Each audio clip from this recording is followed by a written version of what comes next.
Hey, what's up? Welcome back to another video right here on Free Will Photos. Today we are going to take a look at creating this warm glow effect in your images using ON1 Photo Raw.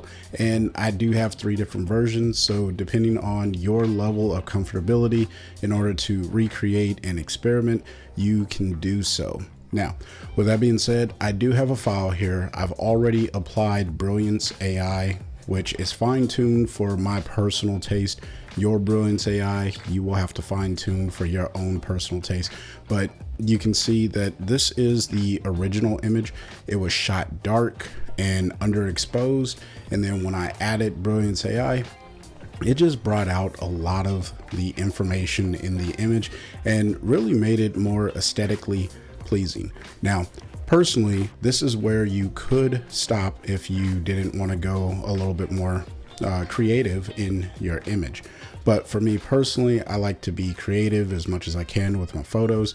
And so that's why I'm showing you how you can make a warm look in 3 different ways. So the first way is really with a single filter here, and that's the Sunflare Filter. All right, you can find that by clicking Add Filter, and then it's going to be over here in the far right column. So you can select that, and let me turn this on. So this is the effect that I get with the Sunflare Filter. All right, now this filter has a few different menus, and I'm just going to close this down to hide the ones that I'm not using. All right, now I did use the transform one because by default, the Sunflare will be somewhere in your photo here, but if you click this little square looking icon, you can click and drag and move your Sunflare around. Now, I don't want to do that because I do like where it is, but you can literally just click and drag, move your Sunflare wherever you want it to be in your image and get the desired look. Now, I'm going to collapse the transform because really everything is happening right here inside of the sunshine filter for this particular look. Now, obviously I had to select whichever flare I wanted. There are a few different options that you can select, but I literally went with the default version of Sunflare 01. All right. But what I did is I cranked up the amount, and I also cranked up on the warmth and the saturation. And that's what's giving me this warm glow in the image. Now, you don't have to be an expert in photo editing to do this look. You literally just have to click on Sunflare and crank up the sunshine amount as well as the warmth and the saturation, and you're going to get a look that's very similar to this one, because ON1's going to do a lot of that heavy lifting for you, and it's going to come out great. So here is the before look, obviously not very attractive, and here is the after. All right, so that's the simple look, one filter. If that's all you needed to know, then great. Go ahead and hit that like button because I'm sure you got some value out of that. But for those of you who want to go a little bit further, let's take a look at the intermediate version. Okay, so the intermediate version is loaded up on the screen. As if you're not aware, I'm using snapshots, so I'm doing jump cuts inside of the edit to get to the actual load. My computer, I'm still working through resolving some issues that I'm having with ON1 as far as the speed, but that's neither here nor there. We're going to keep editing. So here, what we have is the intermediate version. Now you can see I'm using 3 different filters on this particular style. Now, let me go ahead and turn off each of these filters because I want you to see this kind of get built up. All right. So the first one is a sunshine filter. Now in the simple version, we use the Sunflare filter, but we used a lot of the sunshine capabilities that are built in to that Sunflare filter. Well, here we're starting with a sunshine filter down at the bottom of the layer stack. So this is the very first thing that is going to impact the image. It's important for the order to get the look that you want. If you have things out of order, then you are likely going to get a different look, which is okay if that's what you're going for.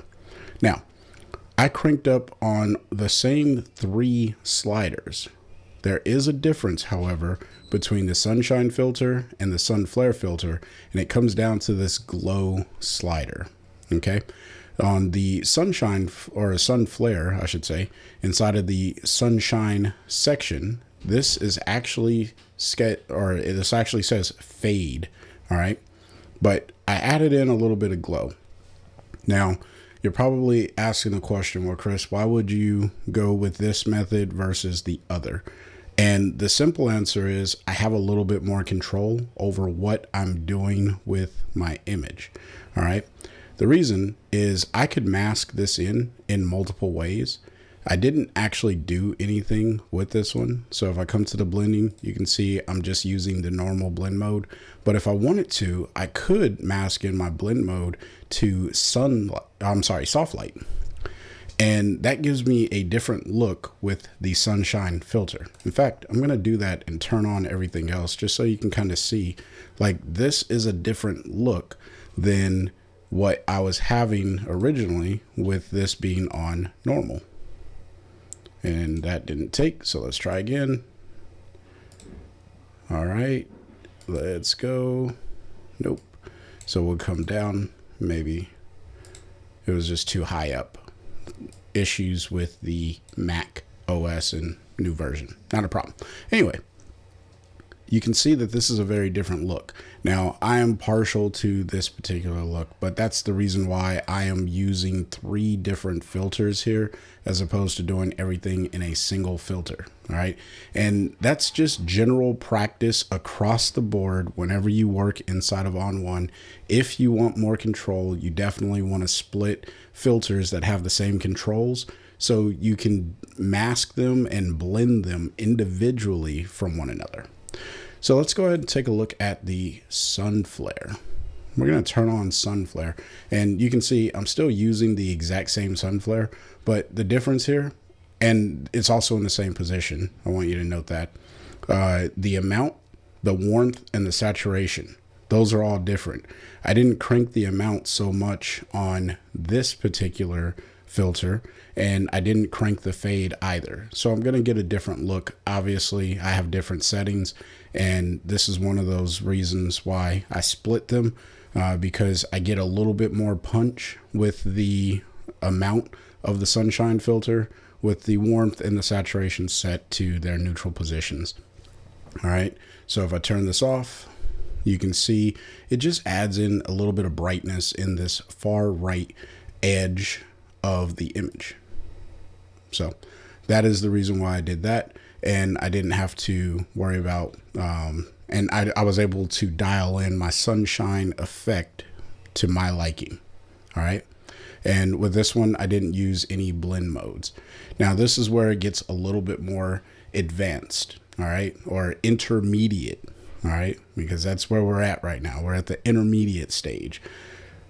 I used a split tone filter. And what I did with the split tone filter is I chose 2 colors that are relatively close to one another.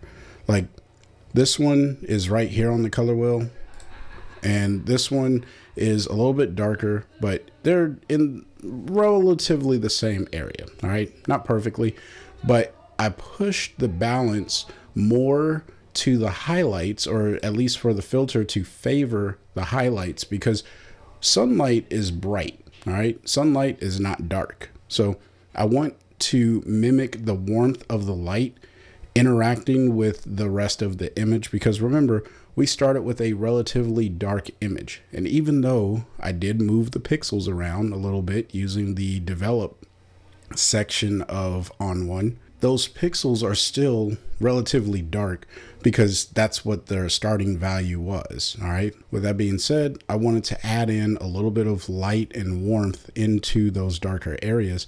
So I went ahead and put on a split tone filter so I can do that. All right. And of course the shadows, because I want this to be a more warm image overall, I went ahead and threw on a little bit of that, that shadowy, I guess we call this a peach color, and that's going into the shadows of the image. It's really, really helpful, I think, at least.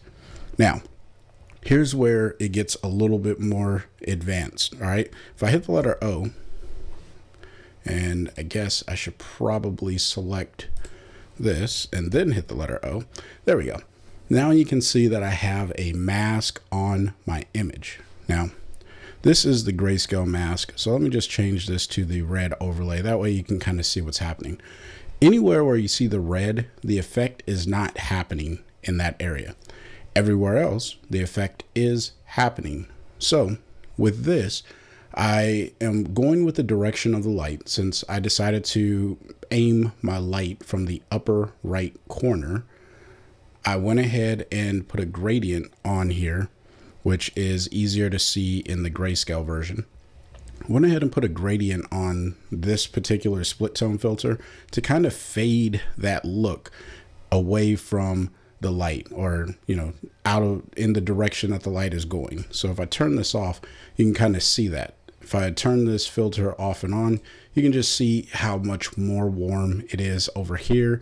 And then if you pay attention to the left side of the screen, you can see, if you pay attention to the left side of the screen, you can see that it's not as warm over there and it starts to fade, and that is intentional. All right. So the intermediate side here is really adding in different filters so that way you can blend them separately.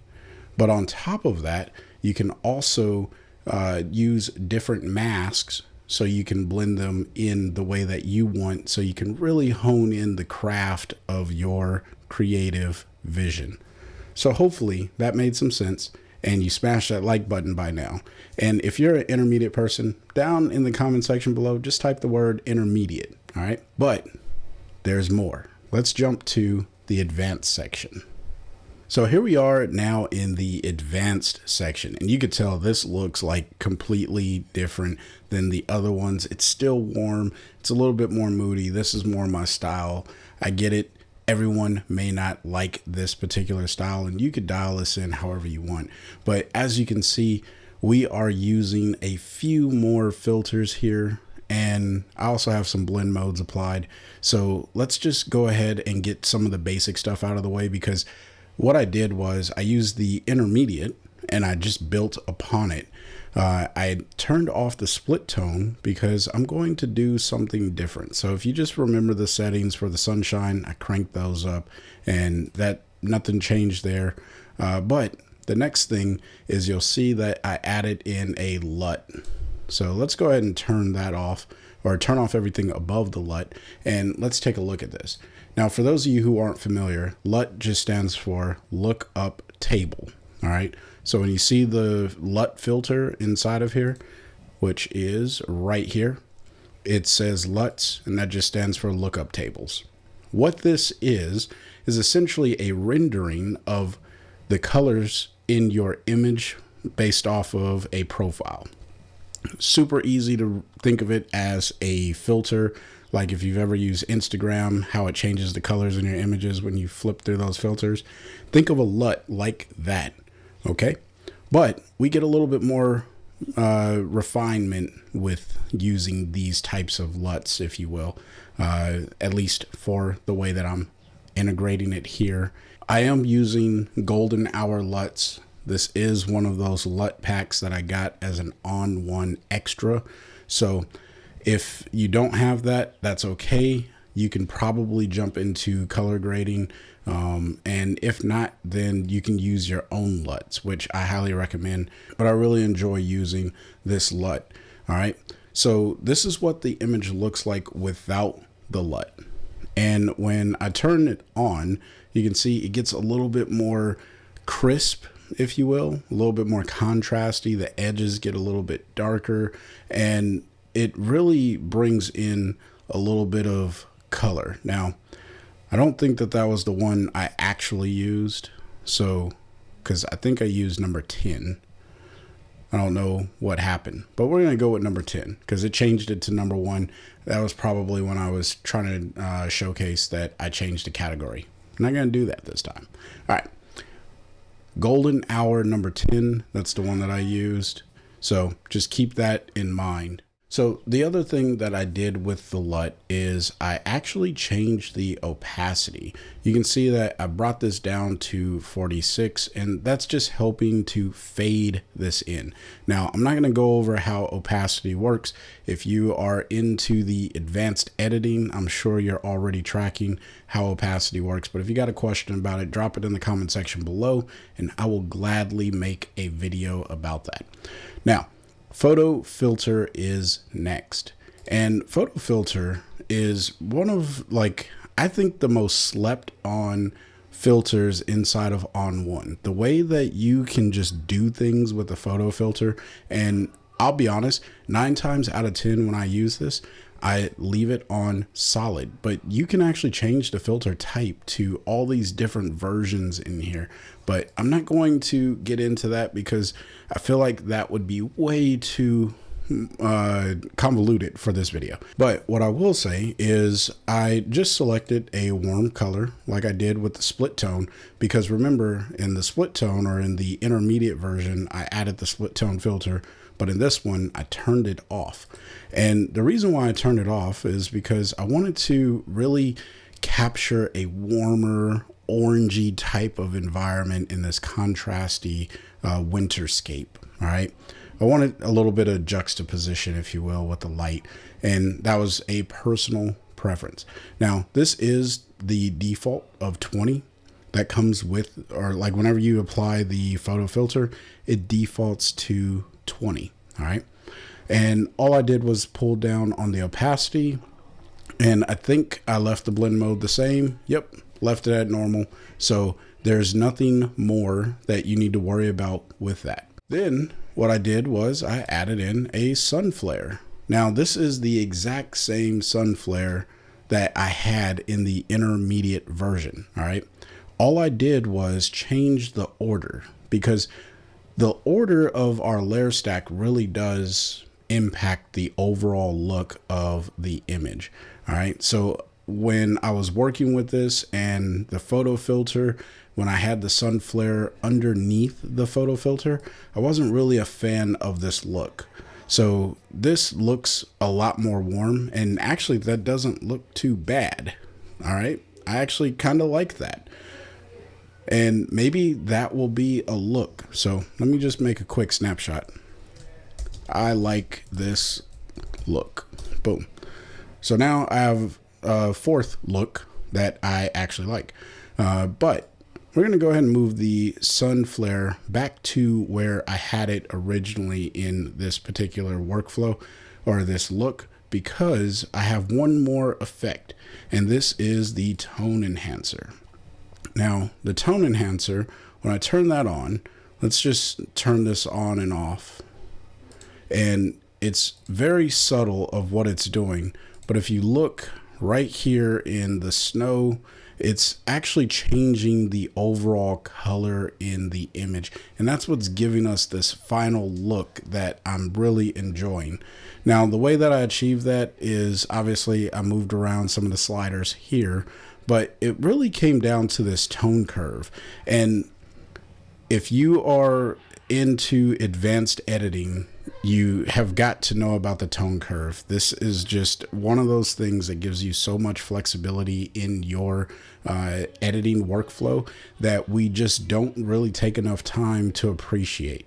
So I started by increasing the highlights in the image, and that's what you can see here. Then I went ahead and moved into the red channel, and this is where the power of curves really comes in. You can see I did a bunch of modifications there. I didn't do anything in the green channel, but in the blue channel, I went ahead and added in a little bit of yellow across the entire image. Now, I also came over here and I changed the masking. I didn't mess with any blend modes there, but I did change the mask, and I use something known as a Luminosity Mask. Again, if you are advanced, you are probably already tracking what a Luminosity Mask does. So I'm just going to hit the letter O to show it, and I'll leave my settings up here. You can see that I did feather this quite a bit. So if I pull this down, you can see how refined that mask actually gets. But what I did was I just pulled this up until I felt like it was going to fade. Now, the reason why I do this, as far as feathering it, is when you're working with light usually isn't very harsh and straight. It actually expands and it spreads. So I wanted to make sure that my light, as it was going across with the edits from the tone enhancer, that it was spreading evenly across my image, just like light normally would. It would just be weird if there was no feather on this and it doesn't look the same. It may not be coming through as well on YouTube, but to my eyes, it just looks too crisp and it doesn't look like there was this morning glow. All right. So that's why I go ahead and throw in a little bit of feather, and 32, 34, it works all the same. But the other thing here is I am only targeting, I'm not targeting any of the darker pixels, if you will, or darker areas of the image. I'm really only targeting the brighter areas, and that's where the snow is, and that's why. And it's also like these little snow flake areas, if you will, or snow covered leaves. And to me, it just adds like this nice subtle look that if I turn it off, I can sense that it's not there. But it doesn't really change the overall look of the image drastically. But when I turn it on, it's like I could just see there's this natural look for the light. Okay. Now, one of the things that I could do to really finish this overall is I can add in a little bit of grain. So let's go with film grain, because I think that adding in a little bit of grain to the image really does go a long way. And I'll probably do something like a 400. So let's go with Kodak 400. And if you're not familiar with this, that's just the ISO speeds.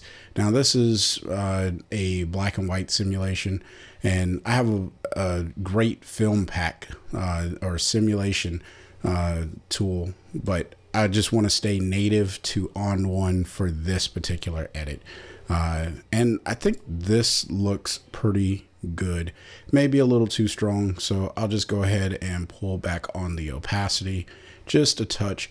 And it's going to be subtle. But again, for me, photography is about the way that the image feels when you look at it after you have added your edits. So we went from something that looks like this to a final image that looks like this. And I know, you know, for those of you who follow me, you know that I say the last thing that you could do, which I just love messing around with ON1. But one of the things that I like to do to really finish off my images, especially the ones that I put a lot of work in, is I add in a border. And I just use the preset. I use the simple white border. And I actually I normally pull the scale down to make it a little bit smaller. But I don't want to crop the image because I think that I got the composition the way that I would want the composition to be. But I don't really care for this bird's tail or whatever this part of the bird is in the overall image. So I'm just going to go ahead and pull my border back up, and it just nicely covers that and keeps me from having to crop. It's proportionate. It looks the way that I would want it to look. And I think that this is a great finish to an overall edit. So let me know what your thoughts are in the comment section below about this type of editing inside of ON1. How would you have approached this? Do you like to use the simple, the intermediate, or the advanced method when you are editing inside of ON1? And for what it's worth, I do all three.